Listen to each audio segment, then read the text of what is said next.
how to make a programming key card and a initialization card to program the locks. Okay, you're gonna need the GMA card. Okay, once you get that one done, you're gonna go to number 4, lock activation card, press enter. Then right here you're gonna go with the arrows, programming. Okay, you're gonna click enter. Number of cards, 1. Okay, wait.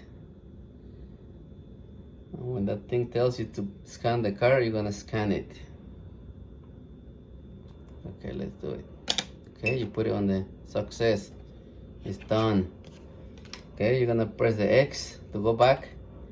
Then you're gonna go to installation, enter, type initialization.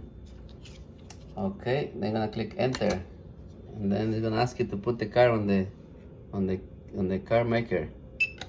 Success. All right, you have it. And then these 3 cards you're gonna need to program the locks, the new locks. Okay.